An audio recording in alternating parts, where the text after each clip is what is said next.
tal, amigos, amigas? Muy buenos días, buenas tardes, buenas noches, depende el lugar y la hora en la cual nos estén viendo el día de hoy. ¿Qué creen? Hoy tenemos un programa de lujo, de lujísimo, porque tenemos un gran especialista con un tema que seguramente les va a gustar y lo más importante es que les va a interesar. Es un tema que nos puede salvar la vida, de ese tamaño se las pongo. Entonces tenemos a nuestro padrino de invitaciones de esta nueva temporada de charlas con el psicólogo, al doctor Omar Azuara. Él es toxicólogo, tiene esta especialidad y además es maravilloso lo que vamos a trabajar el día de hoy y tal vez descubran cosas que no sabían que ahí estaban. Eso es muy importante. Entonces les vamos a pedir aquí al doc su ayuda para entender el mundo de la toxicología, tanto en la vida cotidiana como en la vida tal vez institucional, doc. Bienvenido, muchas gracias por estar aquí y arrancamos.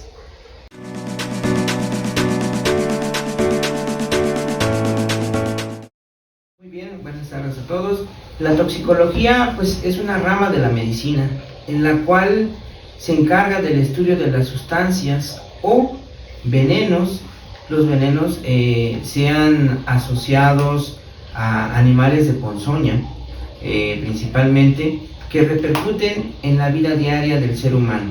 Hay que tener en consideración que existe toxicología forense, toxicología clínica, que es la que yo desarrollo, toxicología ambiental, toxicología laboral también.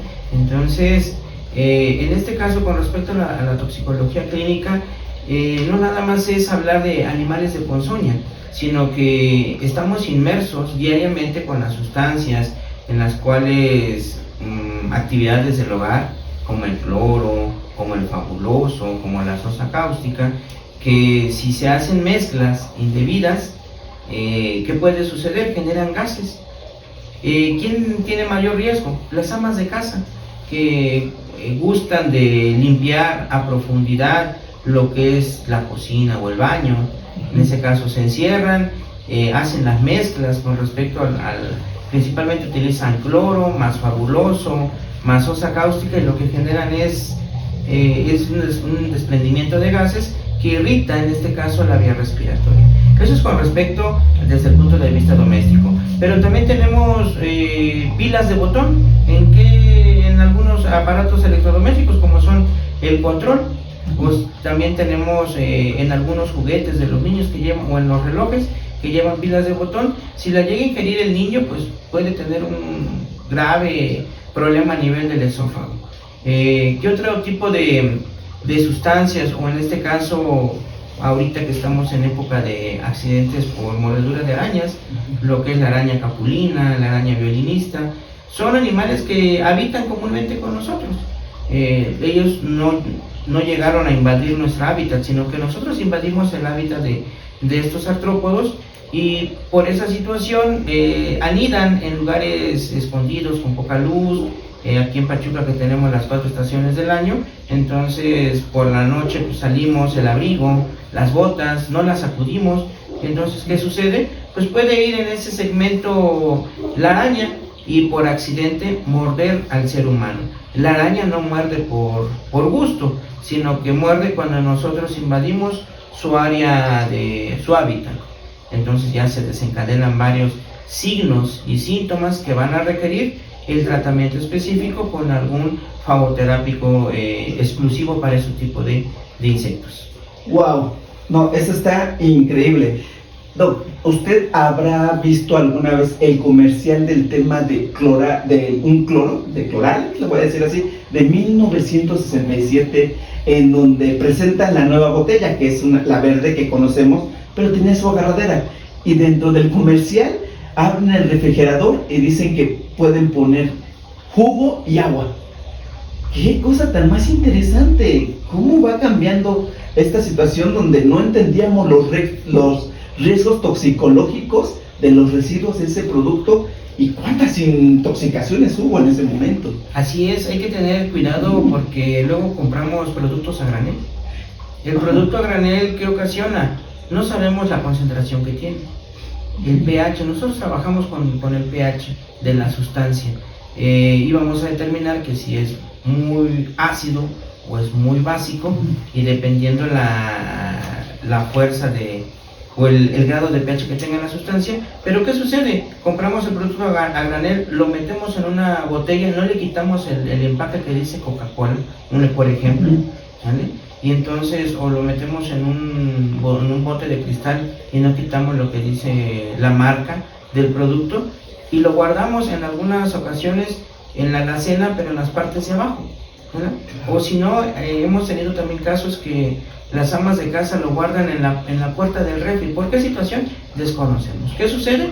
Llega el hijo, llega el esposo, por equivocación da un sorbo, y entonces ya viene el accidente como tal, que va a ocasionar quemaduras, que va a depender dependiendo la cantidad y el grado de pH que tenga la sustancia, va a ocasionar las quemaduras. Pueden ser leve, moderado o severo.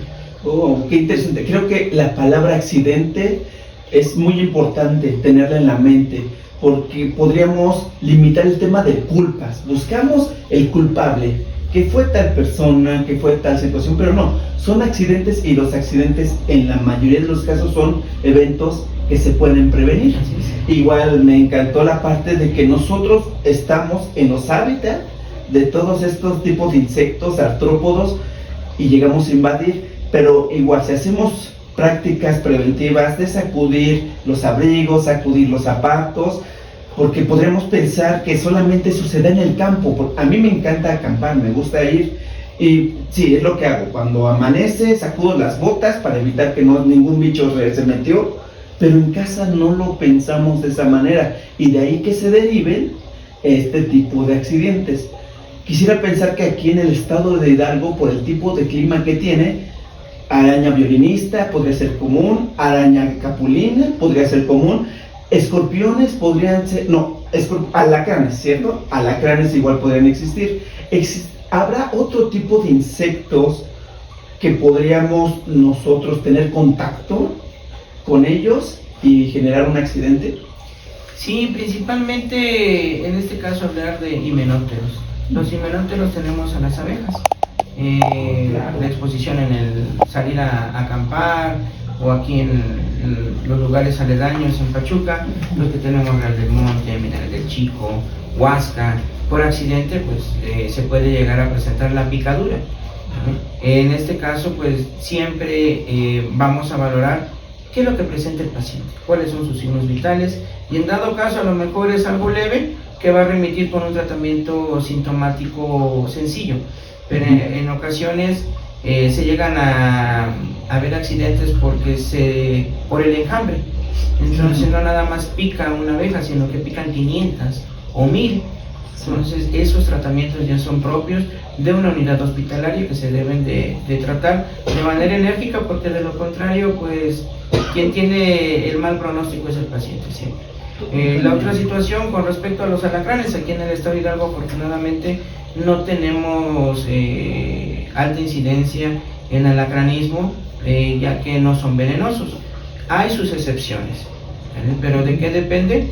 De qué molestia tenga el paciente, la hora en que cuál fue picado, y la hora en que comienzan, los minutos en los que comienzan los primeros síntomas, y en base a eso hacemos una clasificación y determinamos si amerita o no amerita una fagoterapia específica. Claro, wow, sumamente interesante. Creo que estos temas se pueden desglosar y no nos alcanzaría el tiempo en este video para hablar y hablar y hablar. Sin embargo, estamos abarcando hechos comunes que los tenemos dentro de nuestra casa, que lo tenemos en los patios, que lo tenemos pues de una forma muy cotidiana. Si es posible, nos podría comentar cuáles son los casos más frecuentes que ha tratado en su práctica. ¿Cuáles serían los más comunes? Y los vamos a dividir con respecto al grupo etario, menores de 5 años. ¿Qué riesgo tenemos ahí? Pues el consumo accidental de cloro. ¿Qué otra situación? Sosa cáustica. En algunos casos el consumo de mercurio, porque se deja, hay termómetros que tienen mercurio. El niño siempre es explorador y lo lleva a la boca, lo muerde, se puede ingerir el mercurio. Bueno, hay tácticas o técnicas para hacer una eliminación adecuada con respecto a este tipo de metal. ¿Qué otra situación podemos observar en los pediátricos? Los accidentes por mordedura de víbora, de serpiente, perdón. ¿Por qué? En este caso el niño es explorador, sí. Sale a lo que es al jardín y encuentra una serpiente. El que hace su instinto es tocarla. Al momento que trata de tocarla, pues muerde la serpiente y en ese momento pues el paciente presenta un grado de intoxicación. Con respecto a los adultos, pues que va de los 15 a los 45 años de edad, intentos de autólisis por polifarmacia. Claro. En algunos casos intentos de autólisis por fosfuros, que tenemos fosfuro de zinc, fosfuro de aluminio, la ingesta de sosa cáustica de manera intencional, la ingesta de agua de radiador, término común. Mayores de 65 años, pues la ingesta accidental de fármacos principalmente para la diabetes, lo principal para la hipertensión arterial. ¿Por qué? Porque el paciente de edad avanzada pierde la noción en dado momento de lo que realizó previa por la mañana y dicen, no sé si lo consumí o no lo consumí, me tomo otra dosis, ¿no? ¿Qué otra situación tenemos aquí muy importante en el estado de Hidalgo y principalmente lo que es el Pachuca y los municipios circunvecinos? La temporada de frío, la presencia o el uso de anafres o los boilers dentro del hogar, que ocasionan pues intoxicación por monóxido de carbono. Las personas que se dedican a limpiar cisternas o aljibres, ¿qué sucede? Se intoxican con los gases que hay dentro de la cisterna, que lo principal que predomina es monóxido de carbono. Eso es lo que tenemos aquí en el estado de Hidalgo. Wow, no, es que son demasiados temas. Podemos ver temas de productos farmacéuticos, el tema de la polifarmacia, que estamos hablando de más de 3-4 medicamentos en adelante, que se vuelve algo muy común porque incluso hay medicamentos que se pueden adquirir en algunas tiendas de autoservicio, sin prescripción médica, y caemos en este abuso. Pienso también en el uso de las normativas, por ejemplo, la NOM 005 de la Secretaría del Trabajo y Previsión Social del 1998, que se actualiza al 2008. Podríamos hablar sobre el uso, alguna norma que nos diga con las comisiones de seguridad e higiene de las áreas hospitalarias, que siempre digo esto, ¿por qué no establecer en el lugar una comisión de seguridad e higiene para prevenir este tipo de accidentes? Muy bien, ¿no? En este tipo de situaciones, que es lo que estamos observando, hay un tema con la toxicidad referente a las sustancias no lícitas. Conocemos el uso, por ejemplo, de algunas drogas como derivadas del cannabis, y actualmente se está llevando a cabo mucho la ceremonia de ayahuasca. Desde mi perspectiva, yo es algo que no recomiendo porque puede ser una sustancia que podría producir brotes psicóticos y perder el control. Pero se está viendo muy frecuente ahora con los retiros y que vamos al bosque y demás, que son sustancias de moda. ¿Cuál es el peligro que podría representar una intoxicación por el uso de ayahuasca, por ejemplo?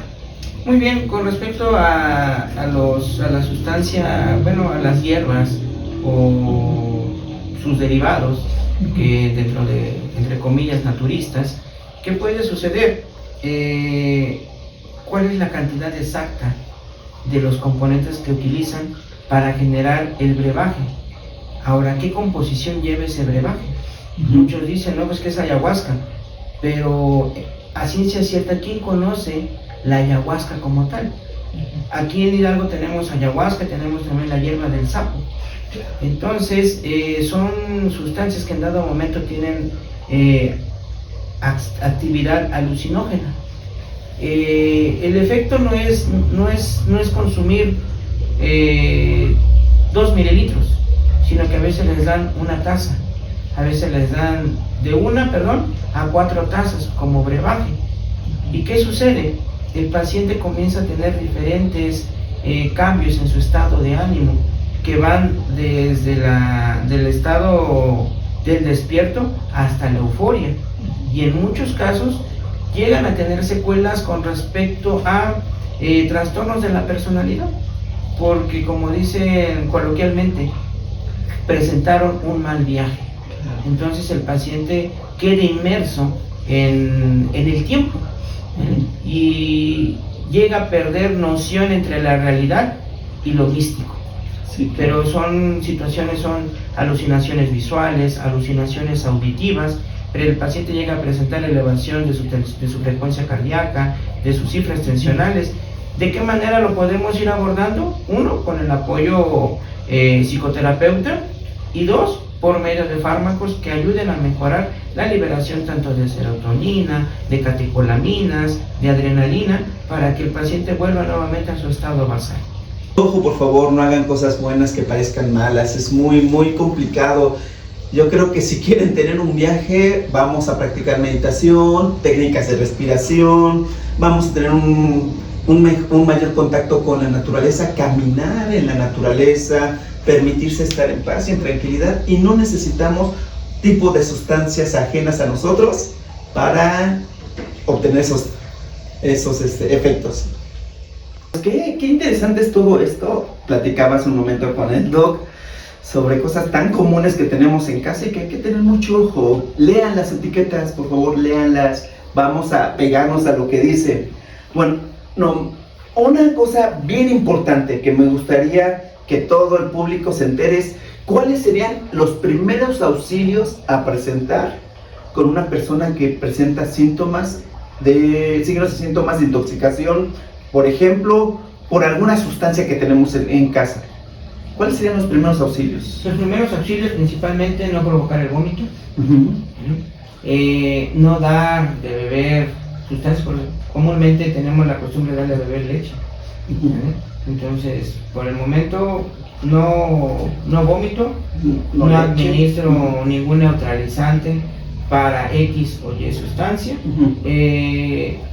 Inmediatamente enjuago la cavidad oral y pongo a mi paciente en un lugar, en este caso ya sea recostado o en una silla, y posteriormente llamo o lo llevo a la unidad médica más cercana, para que en ese momento pues se aborde y se tomen primero los signos vitales. Posteriormente, nunca olvidar llevar consigo el envase o la sustancia con la cual se expuso el paciente. ¿Por qué? Porque lo que nosotros vamos a hacer llegando al hospital, vamos a tomar el pH de la sustancia, y en base a eso iniciamos un tratamiento específico, que en el 80-90% de los casos depende del tiempo de traslado o de arribo a la unidad, para que tenga un pronóstico favorable. Pero cuando son productos a granel, las quemaduras son muy extensas y el pronóstico es muy reservado. Claro, no sabemos el compuesto exacto. Sí, me vienen a la mente varias ideas y wow, y fue un choque ahorita en la mente. Ok, los primeros auxilios que podríamos brindar a una persona en caso de alguna mordedura, alguna picadura. Muy bien, en este caso, pues lo principal, ¿qué hacemos o qué hace la sociedad comúnmente? Uno, colocar un torniquete. No debemos de colocar torniquetes, no debemos de realizar ninguna herida o incisión sobre el sitio de la mordedura, mucho menos debemos de succionar o realizar alguna extracción con la cavidad oral. ¿Por qué? Por el riesgo de las caries, no sabemos quién está succionando, cuál es el aseo bucal que tengo, la higiene bucal, perdón, en este caso, y que puede ocasionar, puede generar un proceso infeccioso agregado. Entonces, posición neutra, la mano puede ser a la altura del pecho, del tórax, o pegada al cuerpo, no movilizar o movilizar lo mínimo la extremidad, y acudir inmediatamente a una unidad hospitalaria. Ok, muy bien. Y sustancias tóxicas, alucinógenas, o incluso hasta el alcohol, podría ser una intoxicación por alcohol. Así es. Podríamos hacer como primeros auxilios? Aquí, con respecto a una intoxicación, en este caso por metanol, o también conocido como alcohol de madera, son las bebidas adulteradas. ¿Qué presenta el paciente? Presenta náuseas y vómito que no puede detener el paciente, dolor de cabeza intenso, puede haber alteraciones en la visión. Entonces, lo principal es no provocar o mitigar el vómito. ¿De qué manera lo voy a hacer? Pues no le voy a administrar café, porque muchas de las veces dicen, administrarle una taza de café bien cargado para que despierte. Está contraindicado porque el café es irritante, irrita la mucosa gástrica y entonces genera mayor cantidad de vómito. ¿Qué otra situación debo de hacer? Primero, proteger a mi paciente para que no pierda calor, porque en ocasiones le dicen, báñalo con agua fría. Entonces el paciente ya viene con disminución de la temperatura, lo bañan con agua fría, baja más la temperatura y entonces puede presentar hipotermia. Lo ideal es cubrirlo con mantas, con una cobija y llevarlo a la unidad médica lo antes posible para que se administre el antídoto específico, que en este caso es etanol. Para el consumo de metanol, el antídoto es etanol, que es lo que tenemos pues de venta y fácil acceso desde el punto de vista médico. Claro, y recordar que nosotros no somos médicos, no somos especialistas, mantener la calma y activar los servicios de emergencia para una pronta respuesta. Así que tranquilos, cabeza fría, acciones más concretas. Y vamos a los especialistas, como aquí el Doc Omar, que nos acompaña el día de hoy. Bien interesante, excelente, muy bien. Bueno, como psicólogo le quisiera decir esta situación, además de que me parece fascinante lo que estamos viendo, es increíble, es algo que tenemos en casa, estamos durmiendo con el enemigo por la falta de atención que le estamos poniendo a las cosas, seguramente derivado por altos niveles de estrés, de ansiedad, de preocupaciones. Claro, es normal. Aquí podríamos hablar sobre algunos efectos psicológicos que puedan tener las sustancias tóxicas dentro de nuestro sistema nervioso o en la salud mental de la persona. Sí, por ejemplo, el uso de metanfetaminas, que puede llegar a ocasionar alteraciones con respecto al panorama real que el paciente está viviendo. El paciente puede quedar con secuelas sobre alucinaciones visuales, alucinaciones auditivas y la dependencia psicoorgánica. Claro. Están dependiendo de la sustancia, y recordar que una sustancia adictiva siempre el ser humano quiere más. Necesito más dosis, que puede llegar a ocasionar en dado momento, alteraciones a nivel del sistema nervioso central crónicas, propias de la misma sustancia, alteraciones cardíacas, y cursar el paciente con estados de delirio. Claro. De delirio, y en dado momento pues también cursar con estados de depresión, Claro. propios de la sustancia. Wow, sí, excelente, muchísimas gracias por estas palabras que nos está iluminando, por esta luz que nos está proyectando. Escucho mucho el tema de pH. Un desequilibrio en el pH de nuestro cuerpo, estoy entendiendo que puede causar este grado de intoxicación o de toxicidad. Si trabajamos con un grupo multidisciplinario, vamos a pensar nutriólogo, médicos, psicólogos, podríamos agregar un preparador físico. Si juntamos todos estos elementos, ¿existe la posibilidad de regular un pH en nuestro cuerpo para volvernos más alcalinos e incluso más resistentes ante una posible intoxicación de un evento accidental? Con respecto al pH, nosotros lo referimos porque tienen rangos de protección. Entonces, un pH ácido o ácido fuerte se considera menor a 3. Ajá. Lo que está de 3 a 7 se considera un rango de protección. Entonces el paciente sí va a tener lesiones, pero no van a ser lesiones extensas. Si tenemos un pH de 7 a 11, está con un pH de protección para las sustancias alcalinas o básicas. pero si es mayor de 11, el simple contacto de una gota puede generar perforaciones a nivel del esófago principalmente, o de la misma piel, que generar una quemadura de segundo grado profundo. Entonces, por eso hablamos con respecto al pH.